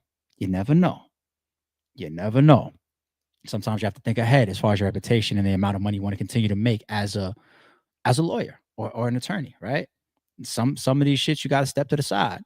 But if these two guys are having a conflict, there's a million reasons why I could guess they would be having a conflict. So that's an issue. If your lawyer is actually like, I'm cool. We saw one lawyer step away from Diddy. I think it was a black lawyer, right? And everybody looked at that and said, wow, what the hell is going on? Where this person came in and said, nah, I'm out of here. It doesn't look good. But here's another thing, right? Like, who's a very, very intelligent person that you feel like could represent themselves pretty well on a stand? Me. Fuck it. I'm going to say me. I feel like if you put me on a stand, I could answer pretty well. I could defend myself pretty well, right? But there's a limit. There's a limit. I've been in litigation before. I've been in arbitrations before. I've been in mediations before. I think I handle myself pretty well. You know, this is a fucking RICO charge. He's fighting a murder. He's fighting tax evasion. He's fighting.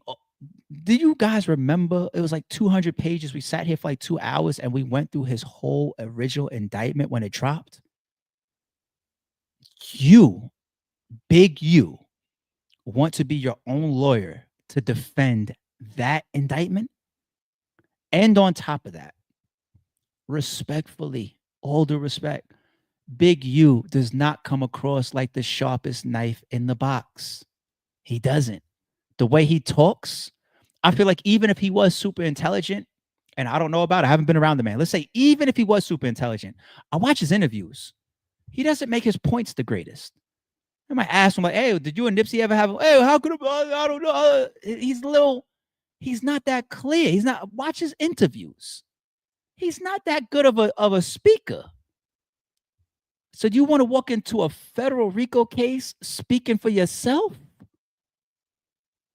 I think you're convicting yourself by doing that. Just my opinion. Let's go to paperwork. So yeah, this rumor started weeks ago. We covered it, but now it's actually in his docket.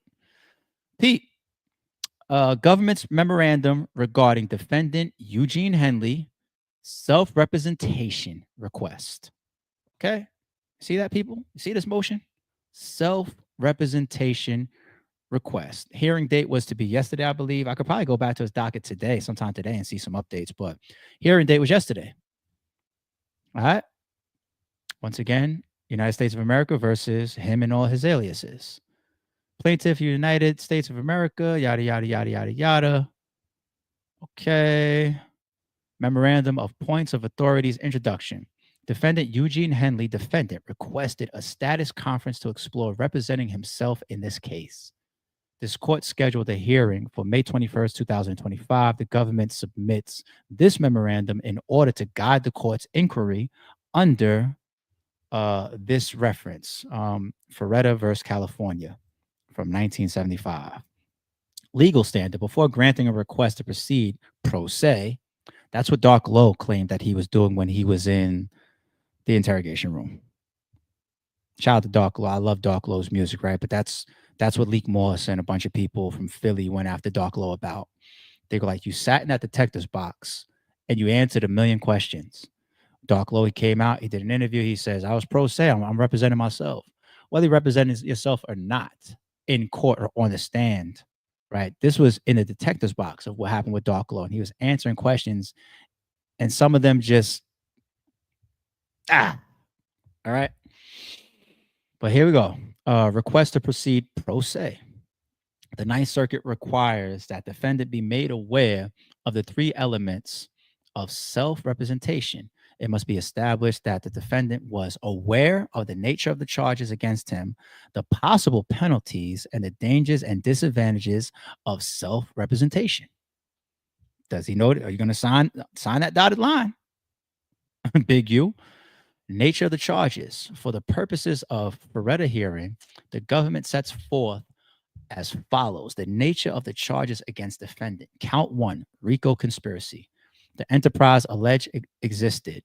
The enterprise engaged in activities that affected or would affect interstate or foreign commerce. Defendant was employed by or associated with the enterprise. The defendant knowingly and intentionally agreed and conspired with others to conduct or participate directly or indirectly in the affairs of the enterprise. All this RICO stuff. Counts 2 and 4, conspiracy to interfere with commerce by robbery and extortion. I mean, we went over a lot of this. Count 3, interference with commerce by robbery. Look at all of this. Counts 5 through 18. Sheesh. Interference and attempted interference with commerce by extortion. Look at all these bullets within it. Look at all this. Count 19, transportation of an individual in interstate commerce with intent that individual engaged in prostitution. He's got some Diddy shit on him too, allegedly, or charges. Counts 20 through 34, wire fraud. Look at all the bullets. Look at all the examples. Counts 35 through 39, embezzlement. conversion. I mean, come on. I can keep going, people. We read the paperwork already. Count 40, bank fraud. If you want to represent yourself and you're not even that good of a speaker, or you don't seem that sharp, you definitely don't know the law and you don't know the ins and outs and the loopholes of some of these defenses. Really? What the fuck? Government's memorandum regarding defendant Eugene Henley's self-representation request. Who wants, you want to know the type of case where I'm going to represent myself? I can't even think about what. Of course, nothing federal. Actually, nothing criminal neither. Even my civil situations, I had a paid retained lawyer. That gets paid on an hourly rate. No pro bono, no cheap shit. Hourly. You know what I'm saying? Where the amount of time of them doing their work and their lawyering gets to a certain level, and you don't pay as you retain. You pay forward. You pay for forward upcoming work. You know what I'm saying? Here's a quick $15,000. This is for what's going to happen over the next month and a half. Like that type of shit. You know what I'm saying? So even civil shit, I don't play. Like, and it's got to be based on also what you think the complaint is, or the charges are, or what could be the worst case outcome if things don't go your way, right? It's worth the investment of a paid lawyer. Like, you don't have the expertise in any of these fields at all, and you're not that sharp, and you're not a good speaker. This is RICO shit. If you ask me, if we're interpreting this update the right way, he's convicting himself. All right. Let me go to my hat real quick. So the alleged shooters in LGBTQI's situation, unfortunately, rest in peace to that young man, because he's well known for rapping and putting out positivity in the community. Rest in peace to him. Very unfortunate situation, but allegedly I have identified the shooters. Police releasing these surveillance images today showing the pair wanted in the May 11th shooting of 30-year-old Quadir Johnson, also known as LGP Qua. Police say he was in the area of M Street in Juniata Park when the suspects tried to rob him, then shot him. They then took off in a black Nissan Altima driven by a third person. As with all homicides in Philadelphia, there is a $20,000 reward for an arrest and conviction. Police releasing these surveillance images today showing the pair by face. Isn't it bugged out that they got ski masks on here, but they don't got them pulled up? I mean, I'm not trying to help any criminals get away with taking people's lives. I'm just saying it's bugged out to see. And they're walking around, same face, whatever. Gilly won them. When Gilly reacted to this, he said, was it really worth it? He said, if this was an alleged robbery and you got away with a chain, right? You can't sell the chain because it's a guy who's revered and people respect him and they fuck with him. So what are you gonna do with the chain? Who, somebody gonna buy it and walk around wearing it? That person could become a target. So what are you gonna do with it? And even if you can do something with it, what are you gonna make? What are you gonna make from it? You know? And even if it was purely based on a robbery, how about just getting away with the chain? And if you can't, back up off the robbery.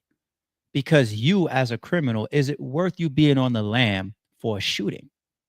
When if you set out that day to catch a chain or his specific chain, leave it at that, right? Once again, I'm not out here to help no fucking criminals. I don't believe in taking a man's life unless it's self-defense or a critical situation that is deserving of so.